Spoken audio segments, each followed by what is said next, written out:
Um dos pontos de maior interesse da oposição hoje é o impeachment do ministro Alexandre de Moraes, uma situação que para muitos é tida como muito difícil. Acontece que a oposição resolveu fazer uma ameaça grande ao Pacheco para que ele paute o pedido de impeachment. E essa ameaça não atinge só o Pacheco, atinge o Lula também. Pode dar certo. Vamos falar sobre isso. Outro ponto que a gente vai falar aqui vou mostrar para vocês homem grande chorando. Pois é, políticos às vezes recorrem, ao choro por desespero, por felicidade ou só para enganar o eleitor mesmo. O Datena mostrou um momento aqui que, o homão chorou. Vamos falar sobre isso aí? Isso e muito mais vai ser alvo de discussões aqui no nosso editorial agora à noite, tá bom? Então, não esquece de se inscrever, curtir, compartilhar. Sempre importante para a gente poder estar batendo um papo aqui com vocês. Vamos começar com isso aqui, pessoal? Olha só, mirando o impeachment de Alexandre de Moraes, a oposição ameaça barrar a reforma tributária. A reforma tributária é uma bomba relógio apoiada pelo Tarcísio de Freitas no colo de todo e qualquer brasileiro. Ali foi um conflito que aconteceu entre Bolsonaro e Tarcísio. O Bolsonaro foi contra, disse que teríamos o maior imposto do mundo. O Tarcísio falou que apoia em 90%. E a reforma tributária foi aprovada. Agora é a regulação da reforma tributária. E nós vamos pagar muito caro por isso. Só que os senadores de oposição estão considerando adotar uma medida extrema para pressionar o presidente do Senado, Rodrigo Pacheco, a pautar o processo de impeachment do ministro Alexandre de Moraes do Supremo Tribunal Federal. Eles avaliam bloquear a regulamentação da reforma tributária, que é vista como fundamental para o governo para melhorar o ambiente de negócios e dar novo fôlego à economia no segundo mandato de Luiz Inácio Lula da Silva. É isso que eles falam. No final, é para o Lula poder tomar mais dinheiro da gente, porque a gente vai pagar impostos mais caros. Essa é a realidade. Barrar essa regulamentação da forma que devia ser uma medida, óbvia, lógica por parte dos senadores. Mas eles vão utilizar isso como moeda de troca ali na pressão pelo impeachment do ministro Alexandre de Moraes. E a pressão sobre o ministro está grande. Só para você ter noção, entidades internacionais estão pressionando o ministro, sobre, principalmente, a retirada do X do Brasil, e a Comissão de Direitos Humanos da Câmara dos Estados Unidos também está com essa pressão. Essa publicação aqui foi a Bia Kicis, deputada federal, pelo seu Instagram, que ela fez. Direitos Humanos da Câmara dos Deputados dos Estados Unidos pedem volta do X no Brasil. O presidente do Subcomitê de Direitos Humanos da Câmara dos Estados Unidos disse que o Brasil deve reverter o curso e acusou Moraes de provocar uma crise. A deputada escreveu o seguinte: a censura no Brasil está sendo comentada no mundo inteiro. Aqueles que defendem a liberdade se indignam conosco. Censura, não. E nós já estamos embrenhados até o final com essa possibilidade de, não termos liberdade de expressão. A Associação de Jornalistas Independentes, ela fez uma publicação falando, olha, as decisões do Alexandre de Moraes em retirar o X do Brasil violam de morte, a liberdade de imprensa. São coisas gravíssimas. O Pleno News também tratou, integrantes de comitê, quer que o Supremo Tribunal Federal reverta o bloqueio do X no Brasil. Na quinta-feira, o deputado americano Chris Smith pediu que o Supremo Tribunal Federal reverta a decisão que bloqueou a rede social X no Brasil. Smith é integrante do Comitê de Relações Exteriores da Câmara dos Estados Unidos. Segundo ele, o governo brasileiro expandiu a perseguição à oposição política. Então, a gente está num momento em que, até integrantes da Comissão de Direitos Humanos do Congresso americano já reconhece a falta de liberdade do nosso Brasil, realmente situação tensa. Outra matéria que a gente precisa falar: o governo federal destina 4,8 milhões para reforçar a segurança cibernética após aumento de ataques hackers. Olha só, a gente viu uma série de ataques ou supostos ataques que aconteceram no escritório de advocacia do Alexandre de Moraes, aconteceram no Supremo Tribunal Federal, Polícia Federal, Superior Tribunal de Justiça, e isso aí não se sabe, nenhum deles teve nenhum documento vazado, ninguém expôs nada disso, mas ninguém sabe qual era o motivo desses ataques. Agora, chamou aí um pouco a atenção, criou uma certa surpresa, se não era só uma cortina de fumaça, porque o governo Lula argumentou que vai liberar quase 5 milhões, né, para contratar empresas para reforçar a segurança, né, sobre ataques aí, hackers aos sistemas.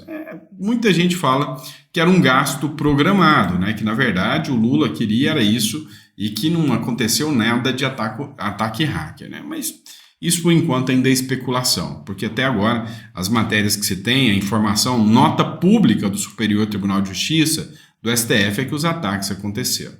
Agora vamos falar, né, de um verdadeiro ataque, uma pancada ao trabalhador. O presente de grego do Partido dos Trabalhadores para os trabalhadores. Pois é, o Lula deu o aval, tá? Aprovou o fim do saque aniversário do FGTS, diz o ministro, né, do Trabalho.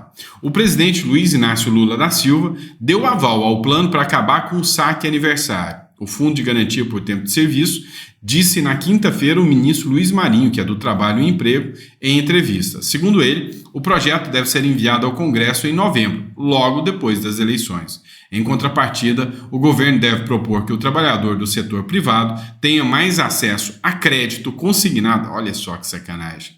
Ele, Lula, está me cobrando. Cadê o consignado? Declarou Marinho. Nós vamos oferecer um direito à pessoa que hoje não estão cobertas em nenhum lugar, acrescentou. Isso é a maior sacanagem que você possa imaginar. Vamos começar a entender. O Fundo de Garantia do Trabalhador é um valor que não é pago pelo governo e não é pago pelo patrão. É dinheiro do empregado. Quando o patrão vai pagar, ele saca do salário, porque se ele não tem um fundo de garantia, ele tem que pagar esse valor e esse valor ia cair no bolso do empregado. Então, o que o patrão tem que fazer por ordem do governo? Tirar o dinheiro do empregado, colocar numa conta que fica na mão do governo, certo? O governo que administra e ele diz o dia que você pode pegar ou não, ok?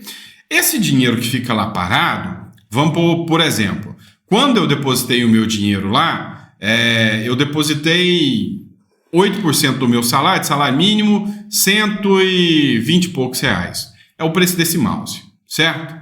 Esse mouse custa 120 reais. Daqui 10 anos, hora que eu for mandado embora, ou eu tiver uma doença muito grave, requisitos que só o governo autoriza, eu vou lá sacar o meu dinheiro.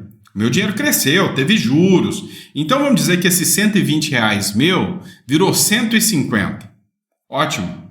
E aí eu pego os meus 150, na época 120 dava para comprar o mouse, hoje já são 150, e vou lá para comprar esse mouse.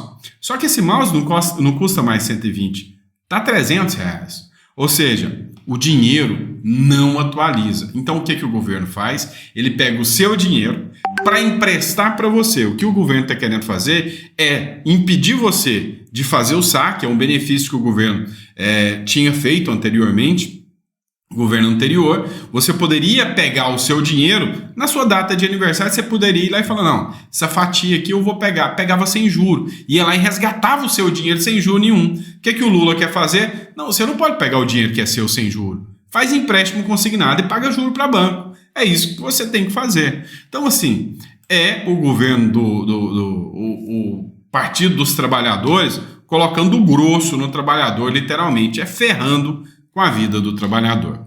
Outro ponto que a gente precisa discutir. Eu tinha falado sobre isso aqui com vocês, o Estadão soltou a matéria agora. O Dino tinha determinado, né, regras para que o governo estabelecesse ali um plano de combate a incêndios e, sabe, o governo, para pôr esse plano, precisa de dinheiro.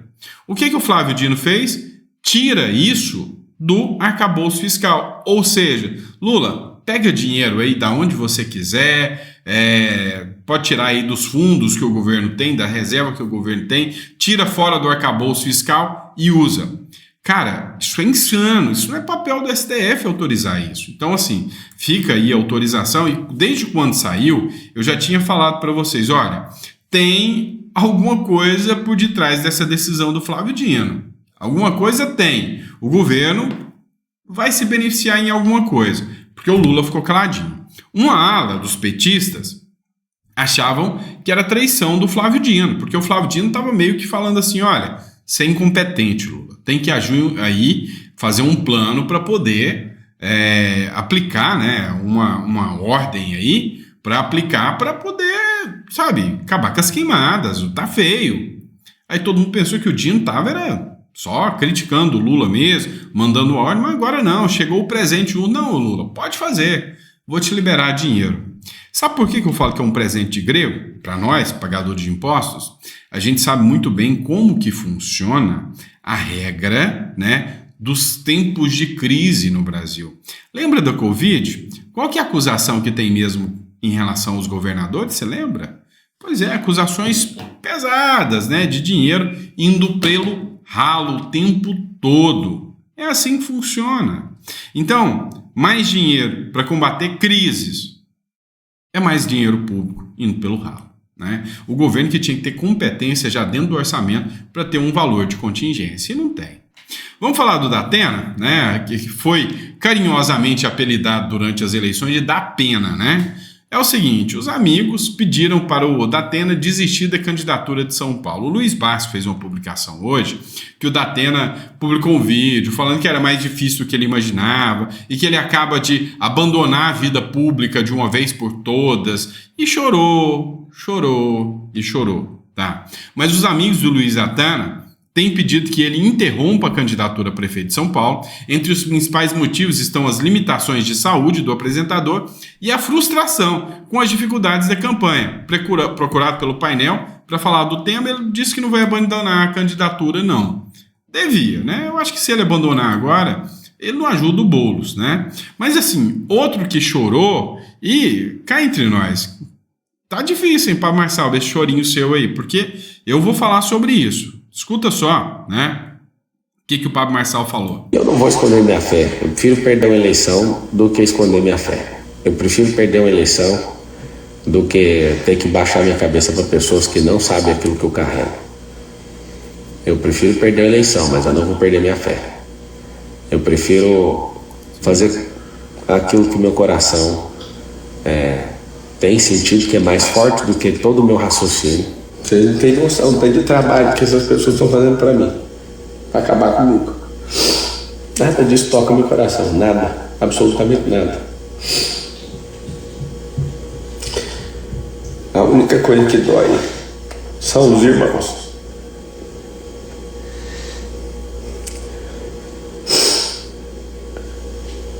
Pode fazer o trabalho que for, não tô nem aí. Pode contar a mentira que for na TV, tô nem aí. Pode me agredir, também não tô nem aí. Ô Pablo, vamos lá, vamos bater um papo aqui de homem para homem. Então, deixa eu te contar um segredo. Eu fui criado dentro da igreja. E se tem uma coisa que tem uma língua afiada, é um bando de pastor e um bando de irmão por aí. Se você acredita assim tanto que essas pessoas não vão te trair, lembra do maldito homem que confia no homem, tá? Não é com essa postura covarde que a gente espera um prefeito para São Paulo, não. Essa postura de, o irmão me traiu. O irmão vai te trair. Os pastores vão te trair. Hoje, o que mais tem desses pastores aí, e aí eu incluo o Malafaia aí, são pastores que estão muito mais politiqueiros do que realmente pensando na palavra de Jesus. Então, esse choro aí, engole isso, rapaz. Vira homem. Tá na hora de encarar isso de frente, porque, cara, não é um ataque do Malafaia, não é uma coisa nesse sentido que vai mudar a regra do jogo, tá? Então, assim, bora pra cima, bola pra frente e vai seguir o jogo. Não é Malafaia te atacando que vai mudar. E hoje tem mais vídeos de ataque do Malafaia, que deixa isso pra lá, cara. Vai fazer sua campanha. Se deu, deu. Se não deu, eu vou te contar uma coisa. Já passei por isso que você tá passando. É livramento. Então, cabeça pra cima, vai pra frente, rapaz. Vamos lá, vamos falar do Boulos, né? É o seguinte, o Boulos teve uma indigesta, né, ação contra um aliado dele que vai atingir direto ele. E eu estou falando do Janones. Ofensiva da Polícia Federal sobre aliado de Boulos atinge o PSOL em momento crucial. No momento, né, que o Boulos está tentando ali se segurar, no momento em que a mídia, né, está puxando a rasteira ali do Pablo Marçal, o que acontece? Vem o André Janones agora e é denunciado pela Polícia Federal por rachadinha, né? Ou melhor, peculato e um monte de crimes. E o Bolo passou pano para isso, lá na Comissão de Ética. E é lógico que eles partiram para cima do Boulos. A decisão da Polícia Federal de indiciar André Janones no caso da rachadinha respingará em Guilherme Boulos. Ah, mas tem que respingar mesmo. Cada homem é responsável por seus atos. Como diz o Boulos no primeiro debate, diga-me com quem tu andas, que eu te direi quem tu és. Não foi isso? Então, é isso, pessoal. A grande questão aqui que a gente tem que observar foi dito que o Boulos andava com Janones. E se deu zebra aí, ele vai ter que responder. Não estão usando isso contra o Marçal? Não, porque o diretor do partido do Marçal é não sei o quê, o PCC, então não estão falando isso? Pois é, a grande questão falou, agiu, defendeu o Janones, assume a bronca, assume a responsabilidade e pronto. Esse é o caminho, tá? Então assume a responsabilidade e vai para cima, tá? É isso que eu vejo. Pessoal, último ponto que eu quero tratar com vocês é um ponto, assim, muito grave mesmo, tá? Muito grave mesmo. É isso aqui, ó. Quando eu leio uma matéria como essa, uma das primeiras coisas que eu me recordo é do ministro do Supremo Tribunal Federal, Alexandre de Moraes, ironizando, né? Dizendo que essas pessoas que ficam trabalhando o imaginário com medo da possibilidade do comunismo se instaurar no Brasil são pessoas porque dá muito ibope. Pois é, vamos ler isso aqui juntos? Marina Silva e governo Lula, né, estuda confiscar terras de autores de incêndios criminosos. Gente, não é piada. Escuta só isso aqui. Porque uma proposta em avaliação começa a ganhar adeptos no governo. Confisco de terras queimadas. Dá detalhes pra gente, Clarissa. Agora muita coisa começa a se encaixar e você vai entender o porquê. Boa tarde para você, Uribe. Boa tarde para todo mundo que está acompanhando aqui o Bastidores. Uribe, a ministra Marina Silva, junto com o seu time, está avaliando nos bastidores ali a possibilidade de confiscar terras nas quais tenham sido realizadas queimadas criminosas. Eu fui tentar entender um pouco melhor em que pé que está essa situação e principalmente qual que é o grau de viabilidade dessa proposta, né? Conversando ali com alguns juristas, alguns deles inclusive ligados ao governo federal, eu pude chegar à seguinte conclusão: a gente tem legislações que permitem o confisco de terras na prática de crimes, usadas na prática de crimes, como por exemplo o tráfico de drogas ou então trabalho análogo à escravidão. O nosso regulamento já permite esse tipo de apreensão. Então, se a pessoa cometeu um crime, usou essa terra para cometer um crime, então isso pode ser apreendido pelo governo, eventualmente cedido, por exemplo, para fins de reforma agrária. Vamos lá, vocês não entenderam, tá? Hoje, existem duas possibilidades de uma terra ser extirpada mesmo. O governo vem e toma, sem direito a nem indenizar o proprietário, tá? Eu não estou falando da expropriação convencional, é tomar mesmo. No caso de ser utilizado para plantação de drogas ou trabalho escravo nessas terras. Olha só, você lembra que eu estou falando há muito tempo? Gente, tem alguma coisa nessas queimadas. A mídia, porcamente, está tentando justificar que são os fazendeiros que estão fazendo queimadas ilegais. São os fazendeiros que estão criando subterfúgios e colocando fogo nas terras. Isso é verdadeiramente insano. Insano mesmo. Então, entenda o seguinte, o que eles querem? Tá todo mundo vendo aí um monte de incêndio criminoso. Os fazendeiros vão levar a culpa e nessa hora o governo federal vai entrar para tomar terra de muito fazendeiro. Então abre o olho para o que está acontecendo, abre o olho para essa jogada. E aí você vai me falar, não, mas isso não é uma medida totalmente de expropriação da propriedade privada?